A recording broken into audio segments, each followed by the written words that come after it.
Immediately following this meeting ends around noon, and then we will have a joint tribal session, state TANF, tribal TANF session for states who have tribal TANF programs in their jurisdictions. And if you have a Lake Plain and you don't have a tribal TANF program in your jurisdiction, but you would like to stay for the meeting, that is fine. We have a wonderful program plan. We'll have a plenary that will talk about supporting tribal and state program coordination, and we'll have promising practices from Muscogee Nation, from Wisconsin's Department of Health and Human Services, from Oklahoma, and from Lac du Flambeau, Band of Lake Superior Chippewa Indians. Then we will also have a separate plenary with CFO from Utah, as well as Julie Settle from Tanana Chiefs, who will talk about partnerships between employers and human service program. So even though our session will be closing, we welcome you to stay and coordinate, definitely with your tribal TANF colleagues. And if you don't have a tribal TANF program and your plane doesn't leave till 3 o'clock, it's going to be muggy. You might want to just stay here. Also, I just want to remind you that we have some reserved tables downstairs for the informal conversations during the around adult beverages. So, so please come down and share your experiences or just chit chat about your family to your colleagues and to Clarence and anybody else who's there. Does anybody have any thing they'd like to share? The guy's waving and he's webcast. The plenary will be starting shortly. We are just going over housekeeping items, and we will be with you, so don't go away. Eileen, you have something to say? Nope, she has a new grandbaby. And I have a new grandbaby, so we're grandmommies, twin grandmommies. And I will leave you to network. Thank you. They're Mike and Clarence, so we'll be starting. So if the panel can make your way up to the platform, we would appreciate it.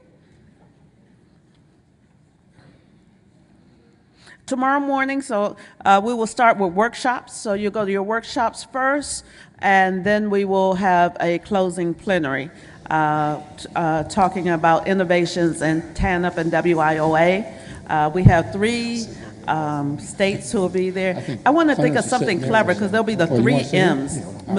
Missouri, Massachusetts, and Maryland will be sharing tomorrow. So look forward to, you know how great 3M is, so the plenary will be just as good. Talk to you later. Thanks, Lisa, thanks so much, and apologize for running a little bit behind here. But folks, as I had mentioned in my early remarks, that there was some tweaking that I did with this agenda from the time that I got here, and this session was particularly important to me. What I wanted to do is to showcase some models that serve particularly vulnerable populations. Because the way that our work participation rate works and other work calculations, I think it actually has us shy away from serving more difficult populations because it doesn't help us to meet the rate that we are prescribed to meet. And so we did some research and scoured around to find some of the providers that prove that you can move the needle for most difficult populations. And I'm going to read the bios to you of the 4 presenters that we have here. The first I want to say to you that the Department of Health and Human Services had a deep poverty conference 6 or 7 weeks ago. And it was a presentation from a number of academics who have done significant research on the issues attendant to deep poverty and those kinds of drivers. And I paid close attention, but then there was a panel that had some practitioners on it. And one of the practitioners, Tony Vinson from DC Kitchen, he explained in very compelling terms how that operation identifies and serves individuals who are most fragile. And I went up to him and said afterwards, you know, Tony, I very much appreciate this, your, I will say, not academically sanitized approach to the work, and that I more resonated with the presentation that you made than the discussion, than all of the academic discussion. Now, folks, I want to tell you that we absolutely have to honor our research around the work that we do. And I don't downplay or denigrate that for a moment. But I most closely align with the people that do the work every day, that do the hard work and understand that while we talk about these things in numbers and statistics and trends, that every single day this is about people. It is about helping individuals recapture their lives and be able to have the greatest degree of freedom possible. And what I would tell you is that that is achievable for everybody in our society, no matter what their challenge.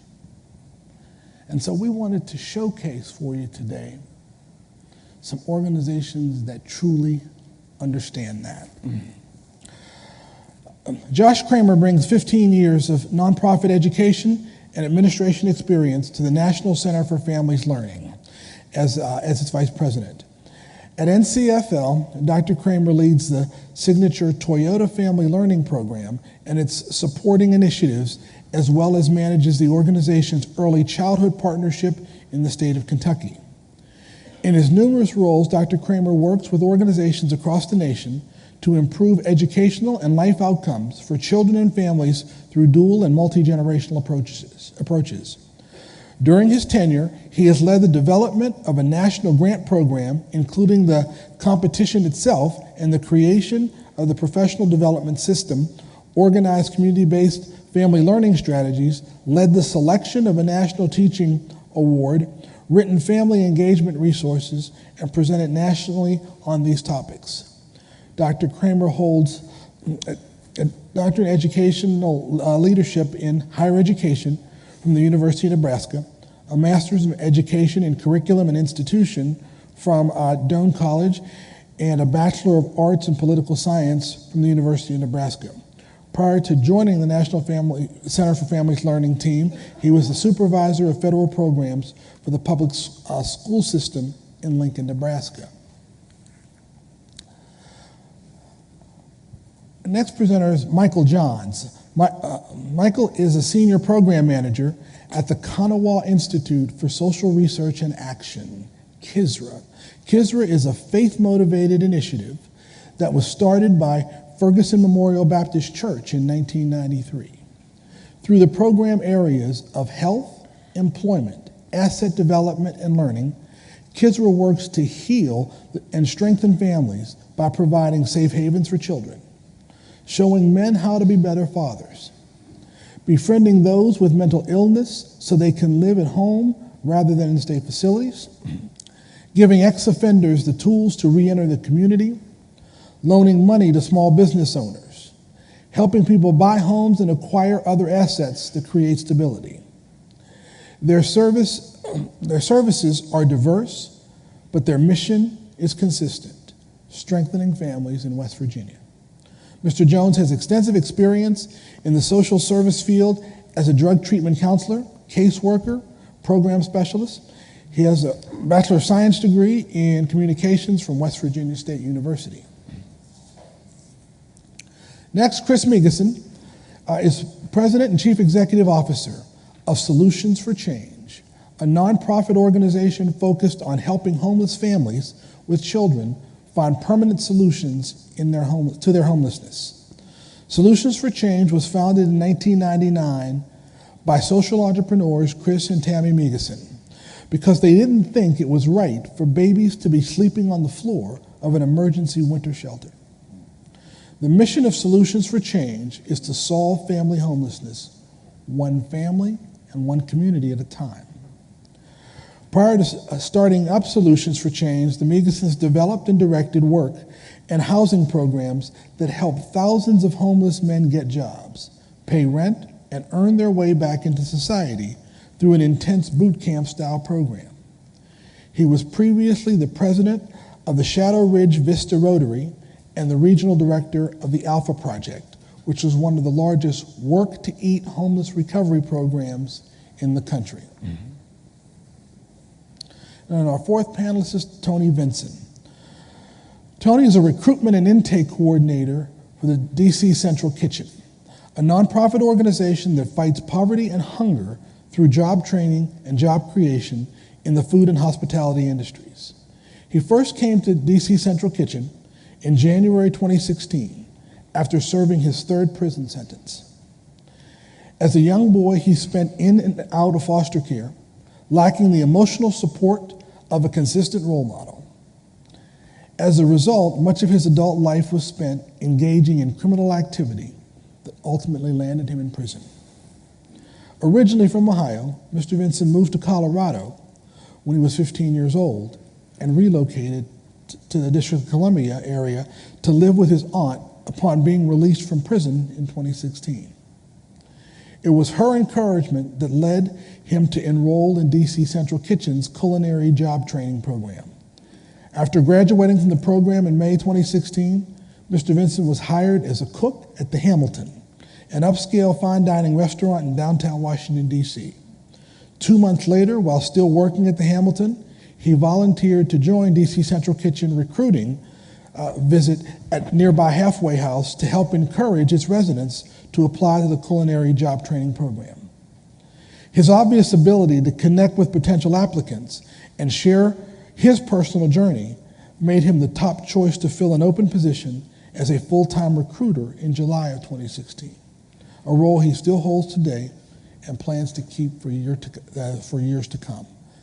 Gentlemen, ladies and gentlemen, I commend to you this panel, and I'm going to ask Josh Cramer from National Centers for Family Living if he would start us off. Josh, please. All right. Well, thank you for that wonderful introduction, and thanks to all of you for the work that you do on behalf of children and families. My grandma was actually on public assistance when she was left with 8 children as a younger woman in her life, and so the work that you do resonates with me, certainly resonates with my father, who was able to break that cycle and have a lower middle class lifestyle for his family, and that brings me to you today to talk about the work that I've had the privilege to do throughout my career, which is to try to eradicate poverty by working through family-based solutions. To fast forward, because Clarence, while he's been great to have us here, he doesn't give us a whole lot of time to set this up, so I'm going to cut right to the chase. When I was in the school system in my final position, before we left Lincoln Public Schools and moved to Louisville, Kentucky, where the National Center for Families Learning is located, I had the opportunity to work with all of these great poverty eradication programs, and I had poured myself into each of them on a regular basis. Title I, Title X, homeless education, We looked at teen parenting programs, Head Start programs, and I was always trying to figure out what solution really changes the educational and life trajectory for low-income children and families. And somewhere around 2009, I came across this idea of family literacy, or the idea that if we built parent capacity to support their child, that we could see the kinds of gains that we wanted to see. And that message came to me by way of a person who's sitting in this room today. Sharon Darling is directly in front of me, and she's the president and founder of the National Center for Families Learning.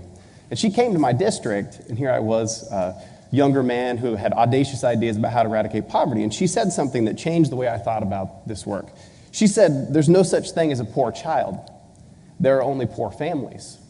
Children just come into these families, and they're expected to do with what they have, and as educators, we're expected to help them do that. This made me realize that we had been missing the boat, that we hadn't really addressed the parent. And so we started to convert all of our programs to this model of family learning and family literacy that came from Louisville, Kentucky, and the National Center for Family Literacy is what it was called at that time. And a few years later, I had the opportunity to work at the National Center and try to take what we learned in Lincoln, Nebraska, and put it all across the country and help Sharon with that vision and help NCFL work with local programs to help bring children and families out of poverty. And what I can tell you is that after 30 years of this work that Sharon started in Appalachia, and after the last 4 years that I've had working across the country, we have to engage both generations in this learning together. And NCFL has piloted something in our family literacy programs over the last 3 years that we think brings us to this table with a powerful way of doing business that you may want to learn more about after this conversation.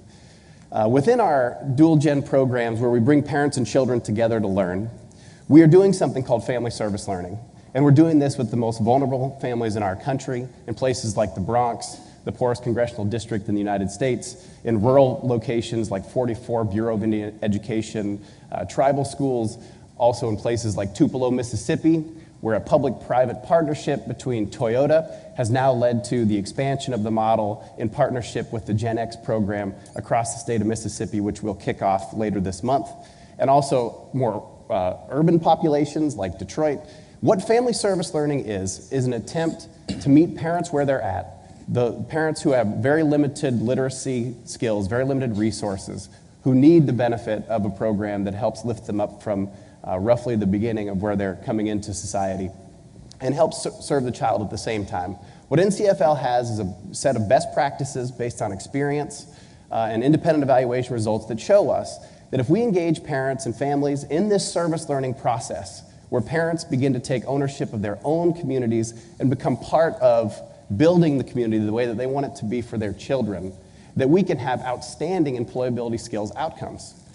Now, family literacy has always had employability components in its 30-year history, but in the last 4 years, we now have 27 sites of our network of 138 or so communities across the country where families are engaging in this service, and we've seen through independent evaluation results the growth of 40 out of 42 employability skills as defined by career and technical education.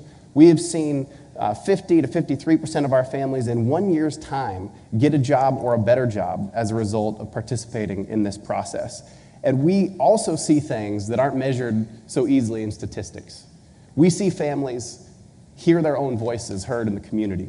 We see families build their own self-efficacy and understand that they are empowered to be successful and help their own situations be better, all the while building these employability skills that help them in the long run gain jobs. The reason that we think this works, there's a complex research-based explanation, but I already heard what Clarence said up here, so I won't be mentioning the complex research-based explanation. What it comes down to is good basic education, motivation, and relevance. Families are literally facilitated through a process of getting the tools to rebuild their own communities, and through skilled adult education and child education programs, they're able to translate those skills into positive community change and adult and academic success for their children. And by the way, they're also modeling this for their child, and we're hoping that this is going to create a new generation of democratic citizens who are prepared to serve in their own communities, in addition to breaking the cycle of poverty. And along the way, yes, we're teaching literacy skills and other skills that are very important, like health literacy, financial literacy, but they're all done in the context of this service program. And while community service is not a new program, family service learning is something that we don't see a lot of people, or didn't see a lot of people doing before a few years ago. And we think it offers powerful promise to work in the context of your programs and a way to bring resources together to truly lift a whole family. And we do have lots of independent evaluation results, but I think most tangibly, just real quick with my last minute or two here, I'll just give you a couple of examples of communities that have carried out these family service learning projects over the last 3 to 5 years and talk about some of the kinds of employability skills. Those are those skills that employers are saying they don't have enough of. I've been to several sessions here today, and I've heard many of you refer to this, the idea that we might be building skills for families for jobs that won't exist next year or the year after. So we are really looking at those things that come out of the 21st Century Skills Framework, those things that that are transportable, that help families be successful in multiple environments, regardless of what those jobs would be. One example from the Mott Haven neighborhood of the Bronx, families participating in our family service learning program, built through a partnership with Toyota, came together and decided that they wanted a safer and healthier community. Just simply, there were areas that had low lighting, there were tensions between police and family members, and kids didn't feel safe playing in the parks. And so they started to work with the housing authority through the process that NCFL has put together, flavored by what Mott Haven needs to do. And through that process, families were able to engage in a 2-year conversation with the housing authority, with the police department, that culminates each year in a community safety walk.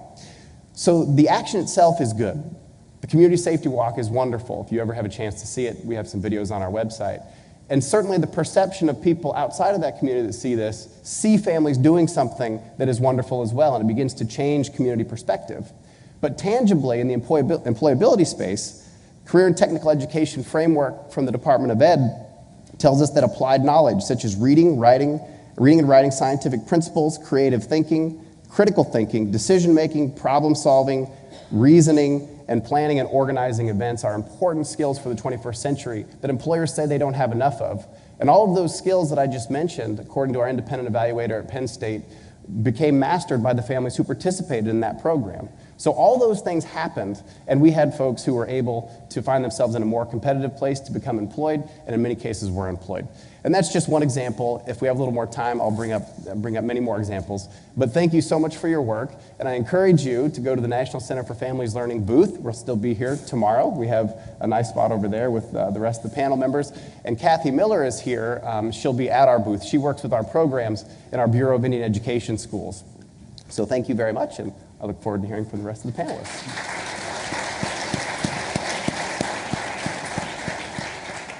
Josh, thanks so much for sharing the National Center for Families Learning. And now we're going to hear from Michael Jones to tell us about KISRA. Michael, please.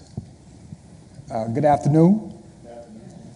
Let's try that one more time. Good afternoon. Good afternoon. There you go. Amen. There you go. Why don't you give yourself a hand for the work that you do, first of all. And let me be transparent. The only reason I'm on the panel is because I got a cool bow tie and some nice socks. And between Clarence giving my elevator speech and Dr. Josh doing his elaborate explanation of his program, I really don't have much to say. But I do want to talk about the fact that I do have a particular appreciation for the TANF organization also because I grew up in Section 8 housing in Augusta, Georgia, which you all know is called the Projects. Mm-hmm.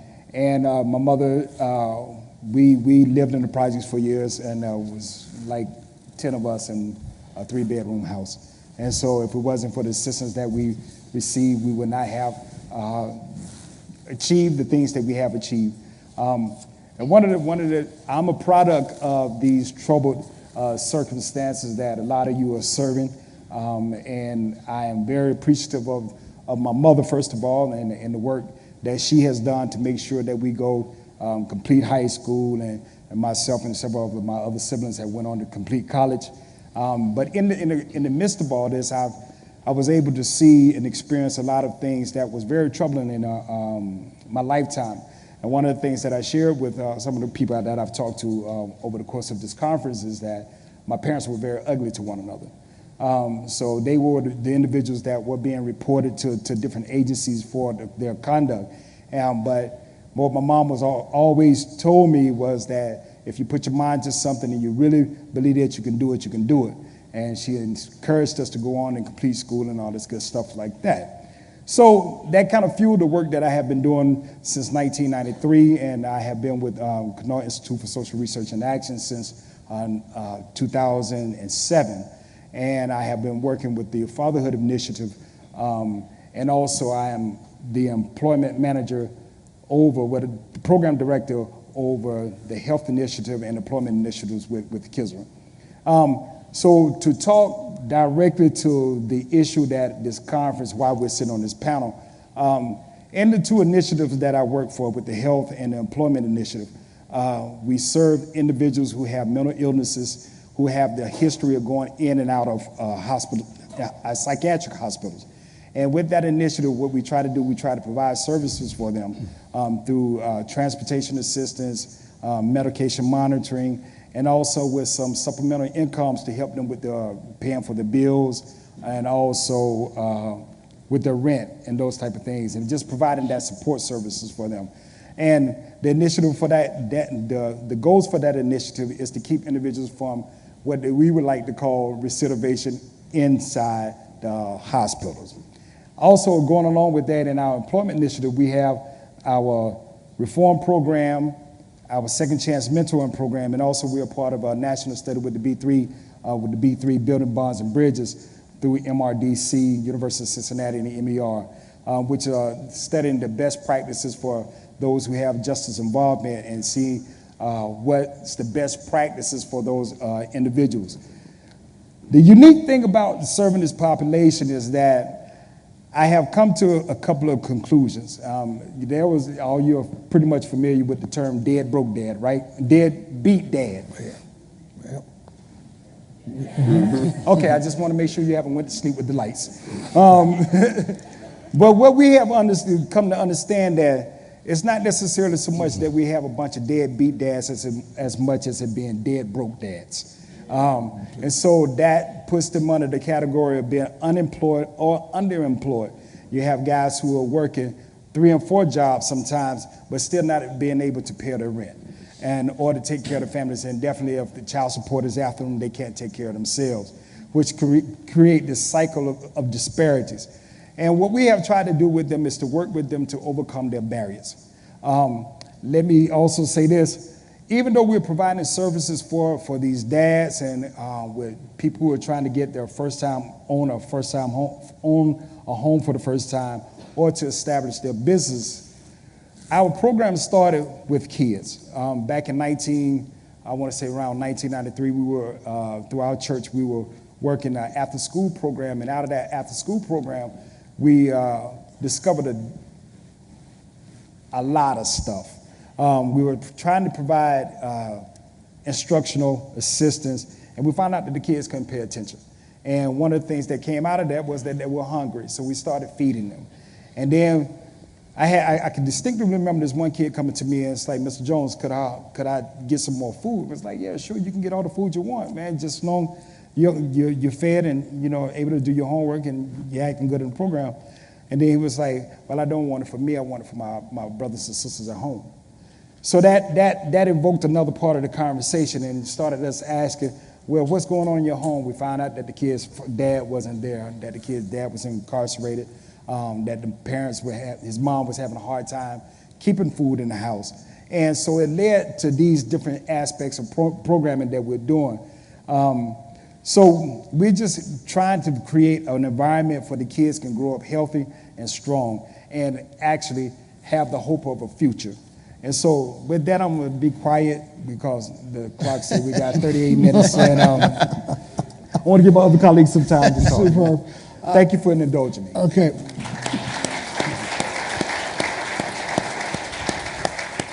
Michael, thanks so much for sharing with us about the vision behind Kisra.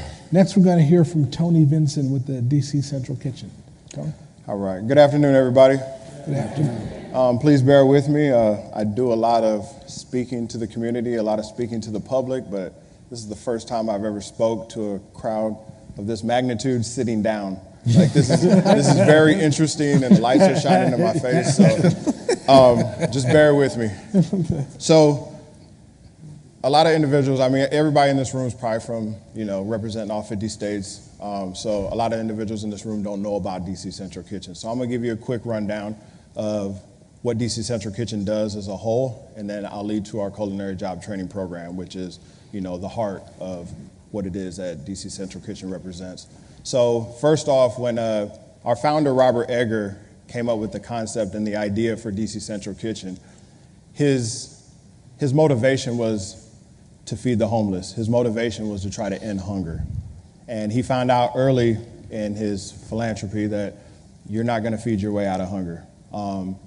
He would go to halfway houses, he was taking food to homeless shelters, he was taking food to transitional treatment centers and things of that nature. And he found out that individuals were coming just looking for a handout, and that they were just waiting in line, and that they really had nothing to do. They were just waiting for that food. So he came up with the concept of the culinary job training program. He went back to these same halfway houses, he went back to these same transitional homes, he went back to these same drug and alcohol treatment centers, and he invited men and women to come get some culinary training, to come get some skills in the culinary arts. And that was the way to end hunger, because he was getting individuals training in the culinary arts, getting them certifications, and then moving them on to jobs and or careers. And this was making these individuals more economically self-sufficient so that they could, in a sense, end that hunger and end that, that cycle, that generational cycle of poverty and, not being able to eat and feed your family. So that's, basically where, when I came into DC Central Kitchen, I was told this story, and it was just like, it was amazing to me. It was like, wow, this guy, had a huge vision, and this vision is still this was 29 years ago, and this vision today is just even more exceptional, even more, embraced in DC. DC is a, pretty large mecca for anything culinary arts related, anything, cooking related. So a lot of the restaurants in DC are close-knit families. So they know about DC Central Kitchen, and they know about the individuals that we bring out of our program every single, 3 months. So the way the culinary program works is it's a 14-week culinary job training program. So we have individuals, and we start classes of 30, and we have individuals in-house for 6 weeks. We train them in professional development, we train them in culinary arts, and we have what's called a self-empowerment class. Usually individuals that step into our program are, from, addiction, they have mental health struggles, they're marginalized, they have multiple barriers, they come from, they're returning citizens, they don't have a GED or diploma, they're underemployed, unemployed, so they have these multiple barriers, and most individuals that come from these walks of life come from poverty, they have some sort of story, they have some sort of situation that they've been through in their life. So our self-empowerment piece of the culinary job training program is the heartbeat of our program, because this is basically like a life skills course meets group therapy.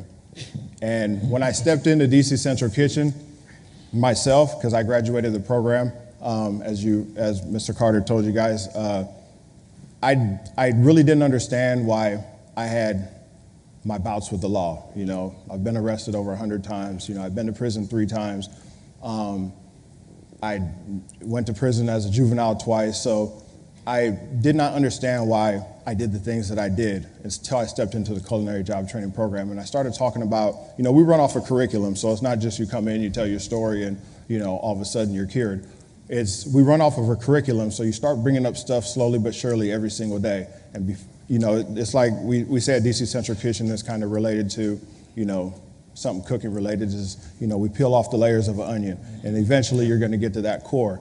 And that's what I started doing. I was peeling off the layers, and then before long, I started telling my story.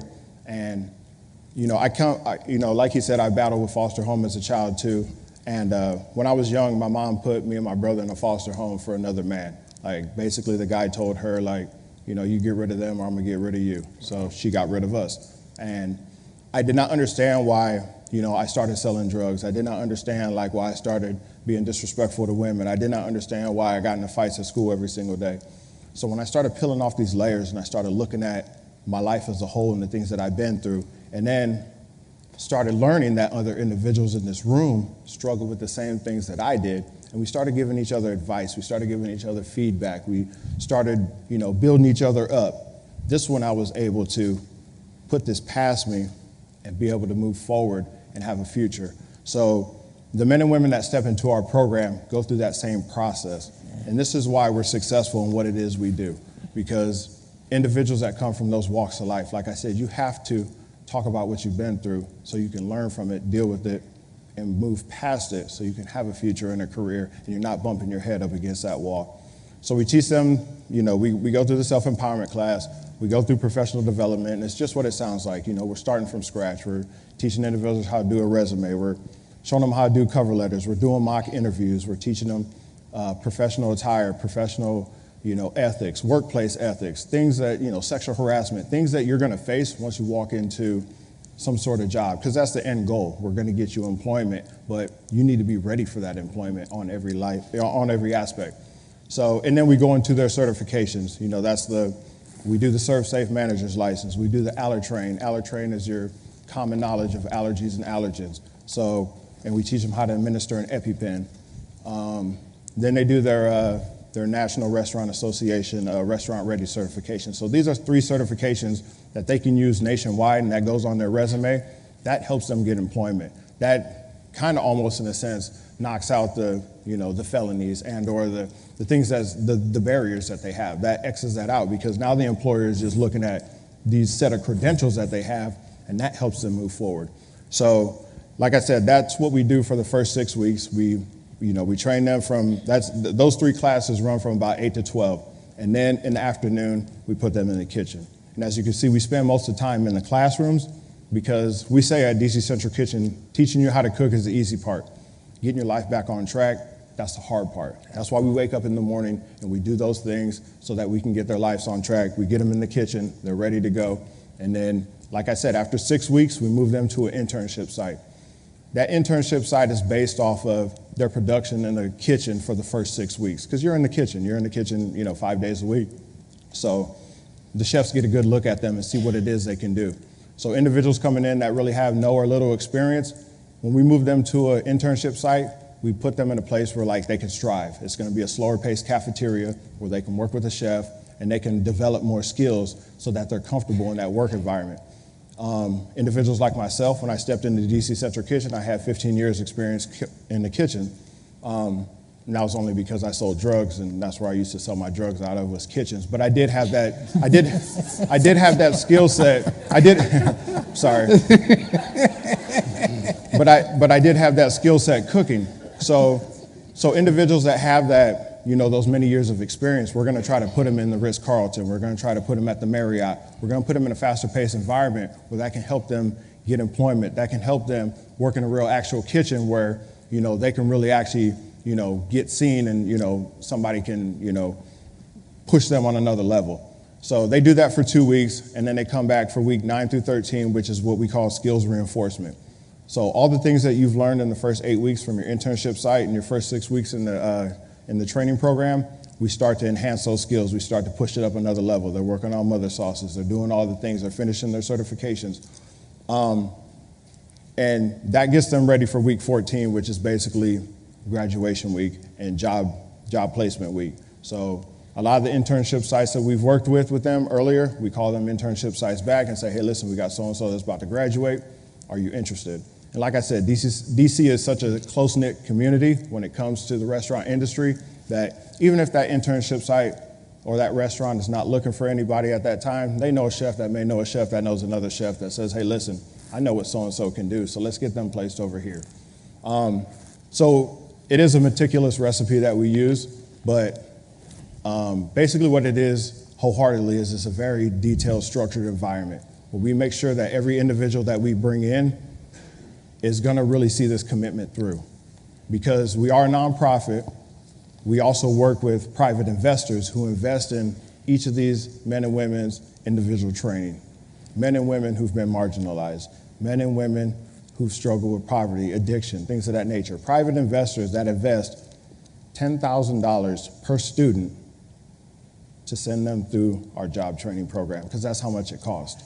So we have to make sure, like I said, and this is my job, this is where I come in because I'm the recruiter, so I got to make sure every individual that I'm interviewing, every individual that I'm going to talk to, I need to see some sort of spark that they're ready for change. And I think the reason, I know the reason that I was offered this position is because I went through those same things. And I know where I was at when I said I was ready for change. So I can see that in each individual. And I can also see when individuals still want to play both sides of the fence. So when that situation happens, I say, listen, you might not be ready right now. Give me a call in a couple months. We do 7 classes a year. So I'm going to call you back up on the next class when you're ready to quit playing games. But it is a meticulous recipe that we use because we want to make sure that every man and woman that we bring onto our culinary job training program is going to see this commitment through. Like I've said it before, we have a 90% job placement. So 90% of our students that graduate go on to jobs in the culinary arts industry. And that's phenomenal. I mean, the biggest struggle that we're struggling with right now is our retention. We follow students for 2 years after they've graduated, and we're about at like 35% of individuals after 2 years that's keeping jobs. So we're trying to do what we need to do on the front end to make sure that 2 years down the road, we're getting a bigger result. And, it's for whatever reason. Like, we haven't been able to place our fingers on it why individuals are still, going back after a couple years or not keeping or retaining those jobs. But, it's something that we're definitely working on. It's something that, we're strong and passionate about wanting to have increased. But I think the main thing and the main emphasis is that our students are getting jobs. Our students are moving on to some sort of self-sufficiency so that they can move themselves and their families out of poverty-stricken communities and have a more, rewarding life. So, and like I said, DC Central Kitchen did that for me. My family, praises me every single day that I've made that full change because, like I said, I just came home January 2016, and that was my 3rd time in prison. And a lot of my family says, we had it set in our mind that this was going to be your future. Like, we knew that this is where you were going to be the rest of your life, in and out of prison, in and out of prison. But I was motivated this last time when I came home to have change. And within 7 months, I had already had a professional career. And that was because of DC Central Kitchen. They did that for me. So when I go speak to men and women and try to get them excited about change and having a future, this is my motivating factor. I say, hey, listen, if I can do it, I got 6 felonies on my record. If I can do it, you can do it. I mean, I have benefits. I got, 401k, I got, all that stuff, and it's amazing because I never had that before. So when I get them excited about it, I tell them this is why DC Central Kitchen could be that catalyst. You just have to want it. We can't want it more than you do. So, and that's our program in a nutshell. So.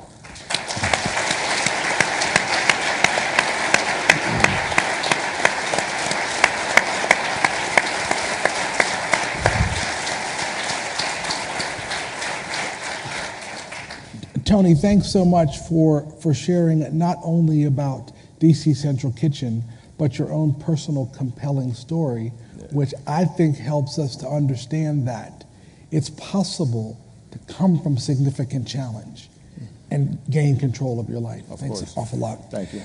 And now we're going to hear from Chris Megison, who's the President and Chief Executive Officer of Solutions for Change. Christopher. Thanks. My remarks are short, but I have them framed here, so I'd like to use the podium. Sure. And I had to do that because you get me so fired up. Man, okay. that, I might go off on a tangent or something. So, excellent. First, I want to say thank you to all of you on behalf of all of us providers around the country. Just thank you. And then the second thing I want to say, because I know you hear that, but then I really want you to hear it. Thank you, because it doesn't matter whether you're directing a TANF agency or whether it's one of us welcoming in a TANF recipient family into the front doors. We're all on the same team. And I think that's important because we look at this massive problem that we're trying to solve here together, and sometimes I think we forget that. So I serve a group of what I call solutionizer warriors that make up an organization called Solutions for Change. And I like to say that we're in the business of transformation. So everything that we do, and I mean everything that we do it thinking around intentionally and purposefully desiring to transform the lives of the families that we see and that we serve. And we're doing that and trying to lead them from being consumers of the public good to being the public good. And I know some of you are thinking, man, that's a big swing there, Megison, here. How does that work? But that's why we exist, and that's what we do. So I want to say that true transformation, it really can only occur with this thing called personal accountability. And it seems like over the last 25 years that I've been on the front lines here that unintentionally we seem to be moving further and further and further away from that. Our systems and our processes have moved us so far away that for organizations like ours who embody this important core value, it's become harder and harder for us to do this. And so that in one way is why we're social entrepreneurs and we run social enterprises, because we take that revenue, our business model is funded through the private sector. And if you remind me later, Clarence mentioned this morning about a problem that we had last year where we had to give up several $100,000 of federal funds because it was a choice between core values or government funds, and we gave up all of our money. So we're now 100% free of all government money. And that sounds kind of weird saying that in front of all of you, but that's who we are. So core values, as we know, that flows directly up to vision or the why. And so why are we doing what we're doing? And Clarence refers to it perfectly, I think, as true north. And so try this one on for size. When I first heard it many years ago, I'm like, yes. And then I had to hear it again and a few times. But every organization is perfectly designed to get the results that they're getting. And so you can change that and you can put in, instead of the word organization, you can put agency or program or government policies. And early in our history, after this 9-year-old girl yanked hard on my sleeve one night in a winter shelter designed for homeless men, and she very innocently asked me, she said, "Hey, mister, do you live here too?" And I'm at the shelter with my 2 boys helping out, and just the way she said it just floored me. And I got down on one knee, and I told her, I said, sweetheart, I don't live in this shelter here in one of the greatest places, San Diego, that you can live in the world, but I'll make you a promise. We're going to get you out of here and get you back into a home. And she didn't know it back then, but she launched this movement called Solutions for Change, and since then we've let out 850 families and 2,200 kids out of these horrible conditions, living in shelters, cars, tents, or worse, and back into homes equipped with the skills, knowledge, and resources they need to transform their lives forever. So the way we did this was through a design, because it wasn't just this, oh my goodness, we got all these homeless families. It was what we were up against was this design that would contain the problem. And I named it, I called it the churn. So we had to become churn busters because unintentionally, we were just containing the impacts of homelessness. And this is symptom relief. You can call it Band-Aid approach, but it was like this massive symptom relief. And none of us wanted to do it, but that's what was happening. And we were seeing it unfold over and over. And so we had to get busy with, and I just love this priceless blurb that Susan said this morning. She said, CQI is driven by whom? The consumers. So we had to figure out and pay very close attention, what do people really need to get out of this thing called deep poverty and get back into our communities equipped? And here's what we heard time and time and time again from thousands of people over these last couple of decades. People are starving for connectedness. They're starving for a community. They need connectedness. And we've become this great connected, disconnected society. I mean, this thing right here has us more connected than ever, yet we're more disconnected. And then secondly is purpose. If we could connect them to a purpose, something bigger than themselves, and they felt that they were needed, that they really felt that they were needed.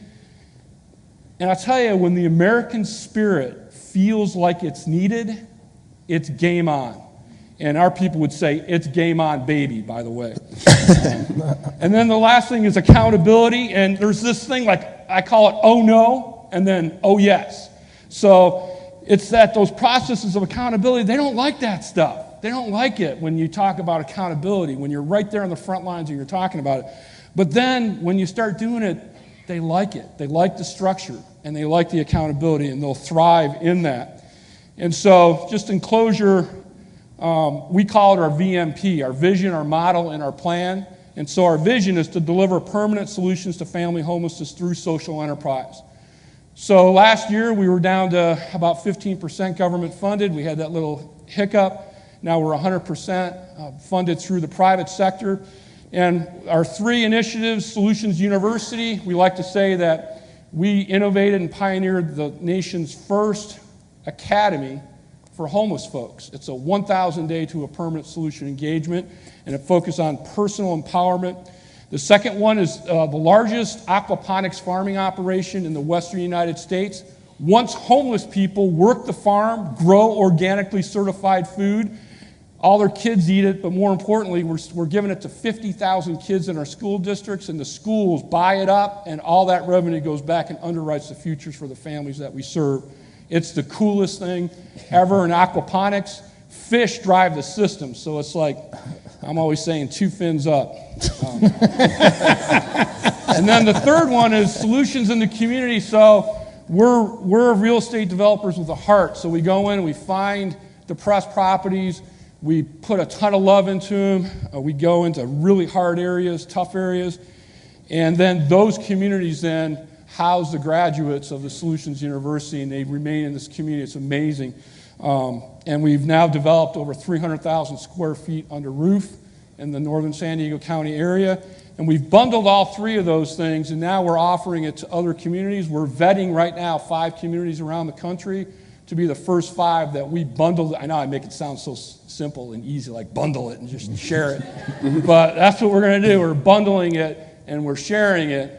And then lastly, I just want to thank Clarence, because it's not every day you get a phone call from this guy who runs this thing.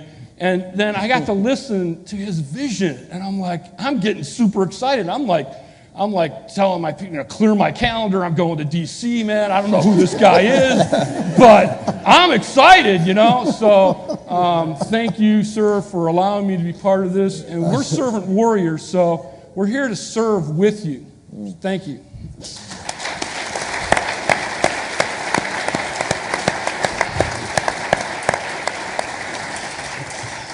Well, folks, I hope that you understand why it is that I wanted these initiatives to present to you. They serve individuals and families that have some of the greatest challenges to being able to make their way. But they understand, they begin with, I will take a word from Susan Dreyfus this morning. One of her principles, her last principle, was love. Okay?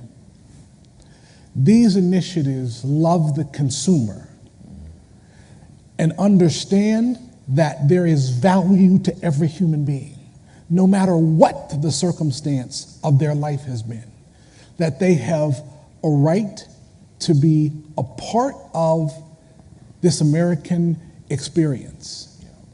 And so we commend to your attention that no matter what the challenge, that there are resources in our communities that can help the most challenged be able to address those challenges.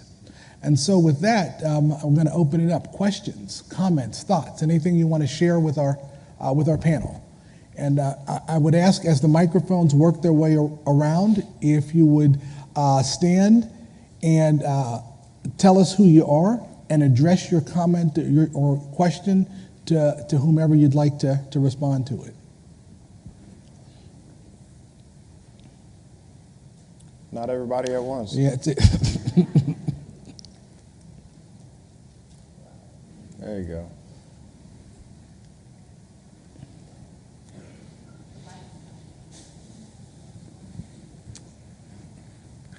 Hi, I'm Gene Patnode. I'm from New Hampshire, and I'm a business and industry manager in New Hampshire, and I do a lot of workforce training types of initiatives, and this is directed to Tony.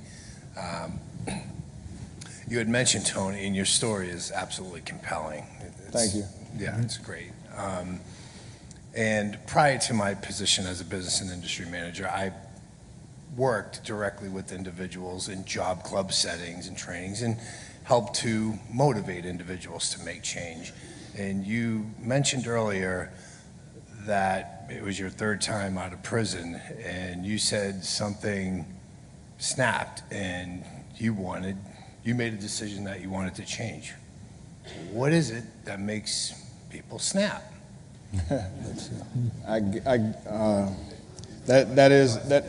No, it is, and I think for me, like it was a long time coming. Like my auntie, who Mr. Clarence spoke about, was my motivating factor for me going to DC Central Kitchen. She was actually my motivating factor for me coming out to DC. She was actually my motivating factor for me having change.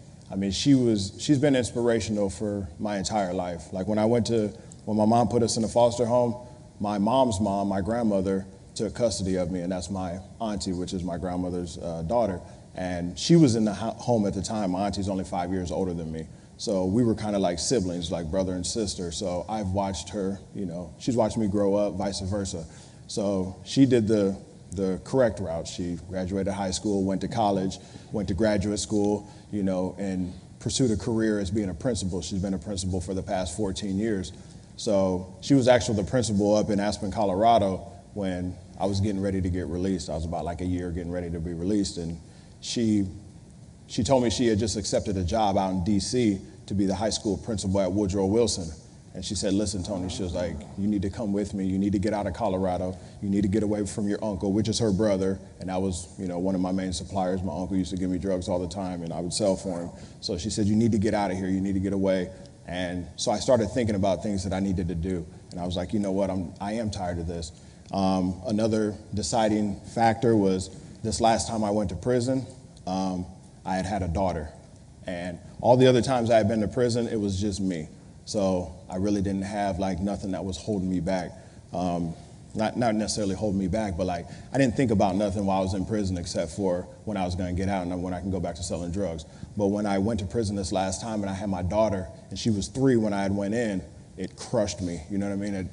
Because I was taken away from her, and I still haven't seen her to this day. And that was, it was like August of 2010, and she's now 10 years old, and I don't get to watch her grow up. You know what I mean? And so with that said, when I'm sorry, that's why I like to talk about my daughter. But when she presented this to me, and I knew that I needed a change, I knew that I needed a new environment, and I came to DC, that was where I knew it was going to happen. Because once I touched DC and I seen what DC had to offer, I mean, I was in heaven. So, those were the 2 deciding factors, my auntie and, the fact of my daughter. I want to be in a place in a couple years that I can have my daughter back in my life. So I'm sorry, I didn't mean to beat around the whole bush on that question, but. Not at all. And I really appreciate your response, because we can take that information back with us and apply it to our staff and provide training, because it's the real deal. It's why you make change, and it's good to have firsthand insight as to how to help a person change. Of so course. I appreciate that. Yeah. Dean, I would raise one point in regard to that. I think that Tony's story is compelling, but it is different for every single person. Of course. And that's what we have to do is enable the snap. Of course. And I was going to also piggyback on that too. I was going to say, when I speak to men and women who don't have families, who don't have children, and they're still trying to get that change, I tell them, like, listen, you have to want this. Like, you have to seriously be dedicated, because if you're not, it's not going to work. So, I mean, in that context, like Mr. Carter said, it is true that like each individual is different. If they don't have that support system, if they don't have that, kind of situation like a daughter situation or a child situation, there still has to be something that's going to make that snap. You're going to still have to want it solo. And I did want it solo at some point, but those were also 2 deciding factors that weighed that. So, Yeah, thank you very much. Yes, Mr. sir. Carter, thank you for bringing this panel to our attention. I appreciate it. My name is Charles Perry, and I'm with the Wilson Center located here in Washington, D.C. My question is for Tony. I was really struck by your story, and in particular, a technical piece that you mentioned, and you said that investors invest roughly $10,000 per participant for training. Yes, I also noted that you indicated that your program is about 6 months long. no, it's 14 weeks. 14 weeks? Yes, sir. Or 3.5 months. Well, yesterday I was in a workshop with a gentleman from Arkansas, and he indicated that on average it costs about $1,500 for maybe a 12-month program. So I was curious as to why does your program cost per participant $10K for a 14-week period of time? That's a great question as well, too. Basically, the biggest thing is like, with a culinary program, you have a lot more things that go into that. You got food costs, you got culinary outfits. We supply all culinary outfits for all of our students. We supply 3, chef pants, 3 chef coats, 3 chef hats. They're slip-resistant shoes, pens, paper, pencils, their books. We pay for their ServSafe for the actual test. We give them travel stipend. While they're there, they receive $75 a week for travel, and when they go to their internship site, that moves up to $100. So that's a big number, and that's 30 students. So that's a large amount of money that's being tossed around, and not only on top of that, like I said, you have everything that falls into play. Like with their outfits, everything that we supply, they don't pay for nothing. Like during that whole entire 14 weeks, they don't pay for nothing. So, yep. And I would follow up with that to say, if indeed a $10,000 investment helps an individual to grow to be self-sufficient and that better part of our community, isn't that an investment worth making? Hell yeah. Yep.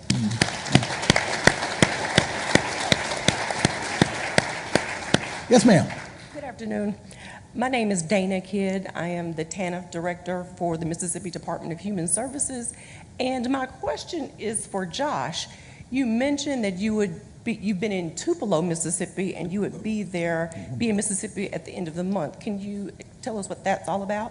Yes, it's been an incredible opportunity. The Toyota plant in Tupelo, Mississippi, extended an investment to the local community to bring the NCFL family learning model to bear in Tupelo as a poverty eradication initiative modeled after their investment nationally. Toyota has been our largest corporate sponsor throughout the country and helped us perfect this model year after year. So about a year ago, we had the opportunity to come into Tupelo and train the Family Resource Center staff in how to do the Toyota Family Learning problem-solving system, which is the family service learning process that I talked about, that includes investigation, planning, the action, demonstration and results, sustainability, and celebration. And we received a call from the director of the Family Resource Centers statewide and asked if we would be prepared to do that all across Mississippi and in every county, and that if we'd be prepared to do that in late August, if we would have a training session and then do a year of technical assistance. And we stood up and said, absolutely, we can't wait to come down and come to Biloxi and work with about 150 dedicated professionals through the Family Resource Center structure as part of the Gen Plus initiative. So I hope that you're hearing that as good news, because we certainly think it's good news. I have a question, Clarence. No, Lisa. This is for Mike. I know that Kisra has wonderful training programs, hydroponics and CDL drivers programs. Can you tell us a little bit more about that? Sure. We have the aquaponics, Right. and we also do some of the organic growing through raised beds. And one of the phenomenal things about our facilities that we have 2 greenhouses, we have a packaging center, and we also have a warehouse that we do use vertical towers to grow. And the beautiful thing about these facilities is that they were all erected by participants out of the program. So, and through those programs, we are able to provide what we call transitional employment and transitional training. We provide 320 hours, which equals about 8 weeks of training through those programs, and we pay them for whatever like 25 cents over the minimum wage to work in those particular initiatives. And we also have partnered with a lot of community employers to also extend that same program out to the employers, and that would be based upon the desires of those participants who are in the program. For instance, like if there's someone wanted to work in the construction program, we would do the groundwork for them, find the program, actually go out and talk with them to set up this training track for them, and with the goal, if they desire to keep them for the 8 weeks that they were hired in. The great thing about our program is also we don't have that 90%, but we have about a 75% employment rate, and what we say that for the individuals who come into the program who stay past 2 weeks, that number goes even higher to about 80-something%, and we do job coaching, which we provide that training on the job to be an intercessor for the employee and the participant to work through some issues to make sure that they're not getting fired and understand the conditions, and that they would try to give them a second chance and let us work with them to skill them up.